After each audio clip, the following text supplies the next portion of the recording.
Hello students, welcome back to my channel. In this video, I am going to give you a brief lecture on electron transport chain.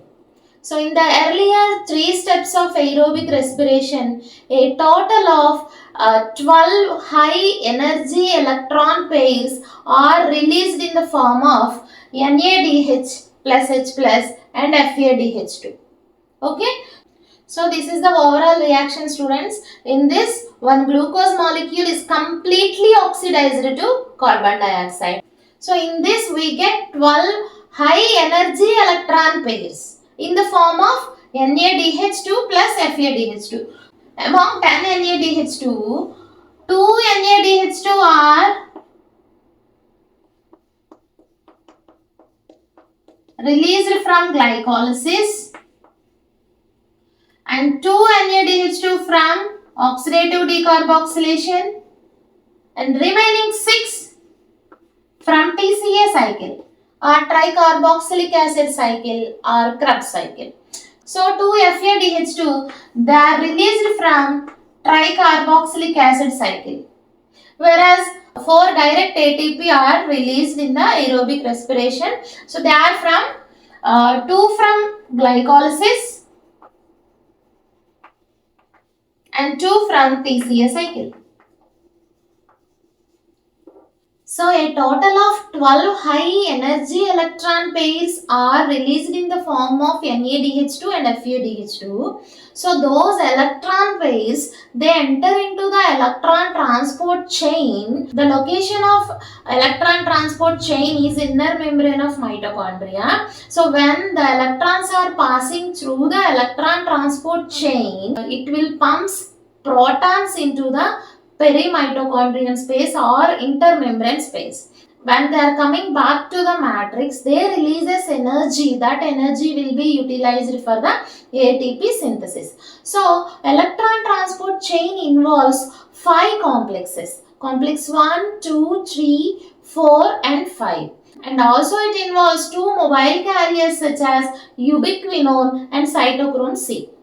So let's see the 5 complexes and 2 mobile carriers in detail first. After that, we'll see the electron transport chain and proton translocation. So these are the 5 complexes, students. Complex 1, complex 2, complex 3 and complex 4 and complex 5. So these are the 5 complexes. These are the 2 mobile carriers, ubiquinone and cytochrome C. So first you have to understand the components of complexes. After that, I will explain you the electron transport chain and proton translocation. So let's see the complex 1. So this is the complex 1, students. So this is also called as NADH ubiquinone oxidoreductase. So it consists flavin mononucleotide as a prosthetic group. It also consists several iron sulfur centers. So it transfers electrons from the NADH to the ubiquinone. Okay. So let's see the complex 2. So this is the complex 2, students. So it is also called as a succinate ubiquinone oxidoreductase complex. It consists flavin dinucleotide as a prosthetic group. It also consists 2 iron sulfur centers. Okay. So it transfers electrons from the succinate to ubiquinone. Okay. So in between complex 1 and 3, there is a mobile carrier, nothing but ubiquinone, which is also called as coenzyme Q. Ubiquinone is a lipid soluble molecule. That's why it can move freely in the mitochondrial membrane. So it transfers electrons from complex 1 to 3 and also transfers electrons from complex 2 to 3. So which is a mobile carrier of mitochondrial matrix. So it is structurally similar to the plastoquinone of chloroplast. So let's see the complex 3. So complex 3 is also called as cytochrome C reductase. Okay. It consists 2 B-type cytochromes and cytochrome C1. It also consists 1 iron sulfur protein. It acts as an electron carrier in between ubiquinone and cytochrome C. So it transfers electrons from ubiquinone to cytochrome C. So here quinone cycle occurs. So when the electrons are passing from ubiquinone to cytochrome C complex, cytochrome C reductase, so the protons are pumped into the intermembrane space or perimitochondrial space. There the proton gradient is established. That proton concentration gradient difference is necessary for the ATP synthesis. Later I will explain this in detail. Okay. So let's see the next mobile carrier. So that is nothing but cytochrome C. So it is a mobile carrier between complex 3 and 4. So it also transfers electrons from complex 3 to 4. Okay. It is a hydrophilic substance. So that's why it moves freely along the membrane and also outer space. Okay, it transfers electrons from complex 3 to the complex 4. Let's see the fourth enzyme complex. So this enzyme complex is also called as cytochrome C oxidase. So it transfers electrons from cytochrome C, from the reduced cytochrome C to molecular oxygen. Okay, so it consists of 4 units. Cytochrome A, cytochrome A3 and 2 copper containing proteins. So it consists 4 units such as cytochrome A, cytochrome A3 and 2 copper containing proteins. It transfers electrons from cytochrome C to the molecular oxygen. Okay, let's see the complex 5. Complex 5 is nothing but ATP synthase. So it is embedded in the mitochondrial membrane. So it consists 2 parts, F0 part and F1 part. F0 part is embedded in the membrane, that is the integral part, which acts as a proton channel that pumps protons from the intermembrane space to the matrix.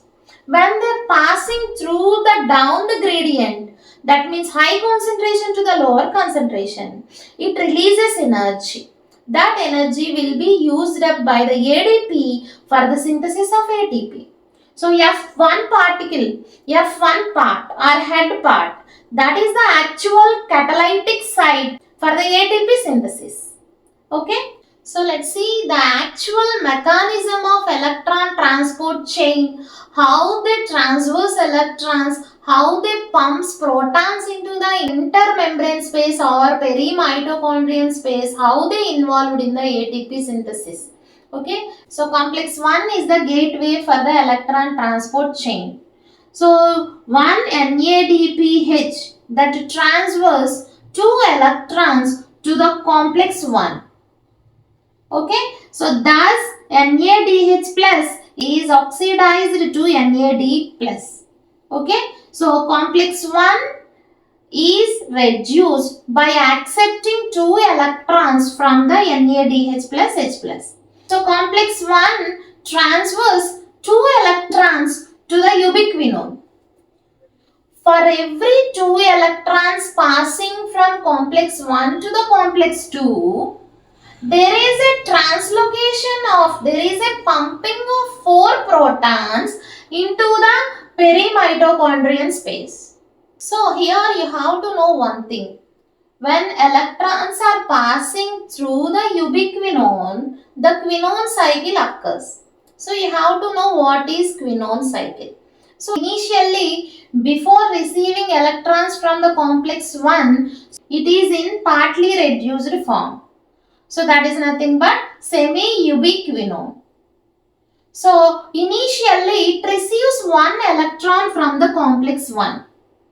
Simultaneously it receives 2 protons from the matrix.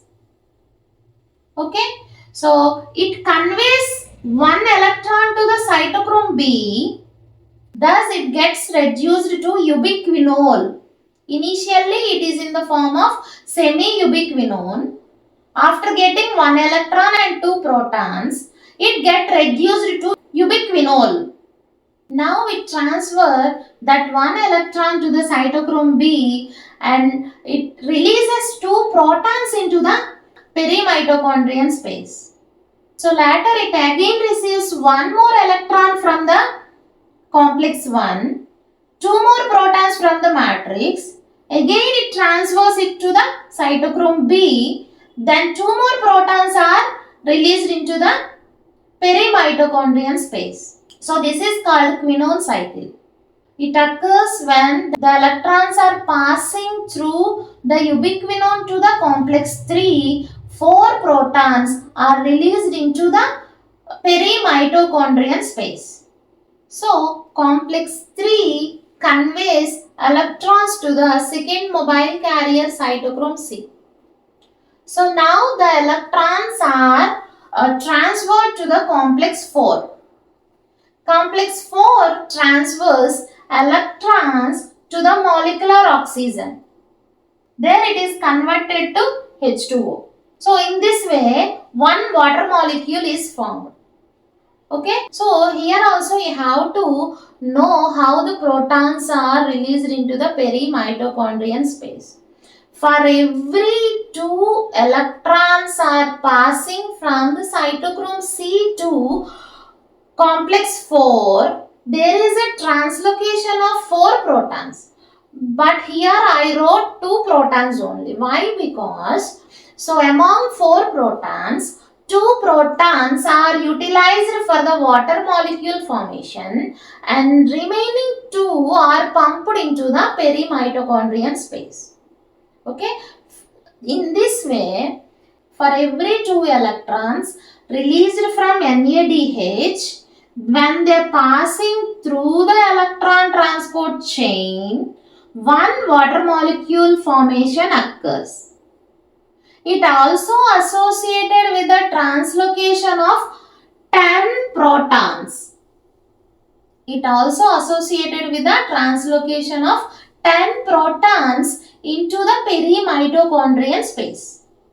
This translocation of protons establishes a proton motive force or proton concentration gradient. Okay, so then more number of protons are accumulated in the intermembrane space. So they tend to come back to the matrix. Okay, they are not able to pass through the membrane. There is a complex 5 also called as ATP synthase that only facilitates the movement of protons from perimitochondrial space to the matrix. Now the protons are moving back to the matrix. Okay, so F0 particle that acts as a proton pump that pumps protons into the matrix. And they are passing through this ATP synthase. When they coming back to high concentration gradient to the lower concentration gradient, that releases energy. That will be utilized for the catalytic site, that is nothing but F1 particle site. That facilitates the ATP synthesis. Here one inorganic phosphate is added to the ADP, resulting in the formation of ATP. For every 3 protons pumping through the ATP synthase, that facilitates one ATP molecule synthesis. Okay. So we have not talked about the complex 2 yet, right? In the Krebs cycle, during the third oxidation step, so there a succinate is converts into fumarate. In that step, we get FADH2. So they enter into the electron transport chain not through the complex 1. They directly enters through the complex 2. So that is only meant for FADH2.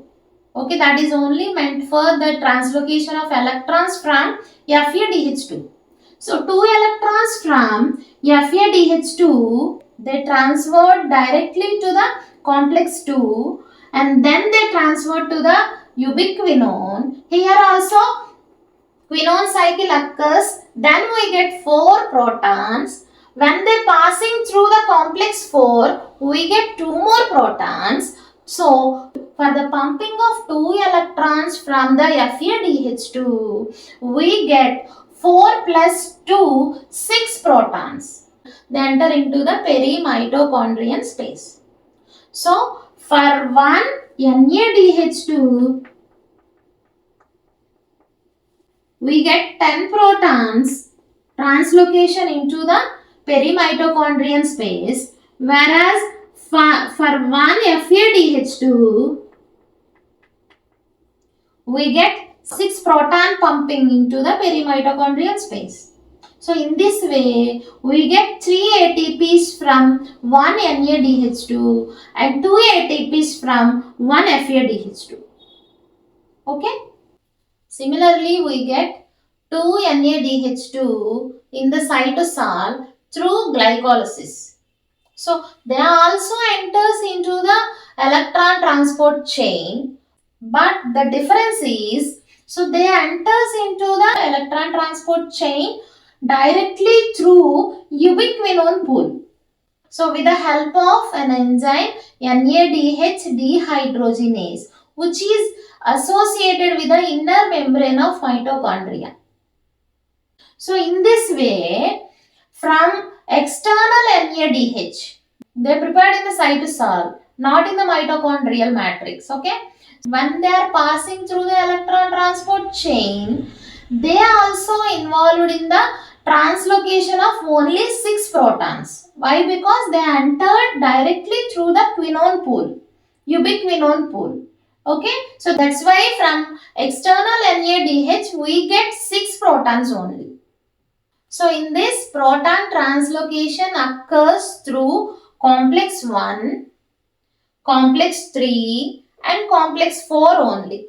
They are only involved in the proton translocation from the matrix to the inner mitochondrial space or perimitochondrial space. Okay, so that facilitates the ATP synthesis. So the electrons finally they are reducing the oxygen, molecular oxygen. Finally, the electrons they reach to the molecular oxygen for the synthesis of H2O. That facilitates the continuous transport of electrons through the inner membrane. Okay students, this is about electron transport chain. Thank you so much for watching.